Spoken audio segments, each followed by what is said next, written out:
বাস থেকে তো নেমে গেলাম, এখন আমি আমার বাবাকে কই খুঁজি, এদিকে গিয়ে দেখি।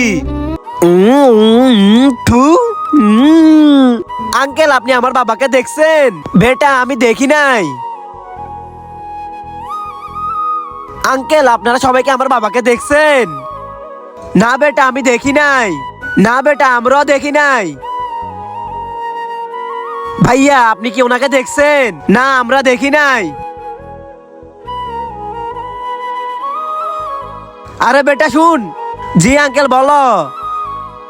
বেটা, এটাকে যাকে তুই খুঁজতেছস, ইনি তো আমার বাবা।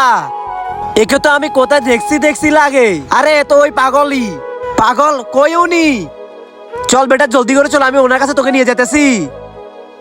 তোরা আজকে দেখি শয়তানকে হারিয়ে আল্লাহকে ভালোবেসে কয়জন লাইক আর সাবস্ক্রাইব করে। আমি তো শয়তানকে হারিয়ে আল্লাহকে ভালোবেসে লাইক এবং সাবস্ক্রাইব দুটোই করে দিছি, এমনকি কমেন্টে আল্লাহ লিখে দিছি। আর তুমি যদি আল্লাহকে হারিয়ে শয়তানকে খুশি করতে চাও, তাহলে তোমাকে কিছুই করতে হবে না। আর হ্যাঁ, যারা আল্লাহকে ভালোবাসে না, তারা এই ভিডিও থেকে এখনই বের হয়ে যাও। ওই দেখো, এখানে তোমার বাবা। বাবা বাবা বাবা বাবা বাবা বাবা বাবা। সর, কে তুই?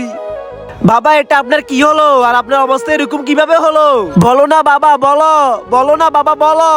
বেটা, আমি তোমাকে বলতেছি আজকে থেকে 2 মাস আগে। চলো বাস থেকে নামো, রামপুর এসে গেছি। তোমাদের যদি এই পার্টটা ভালো লাগে তাহলে ফলো পাঠার জন্য 100 কে লাইক করে দাও।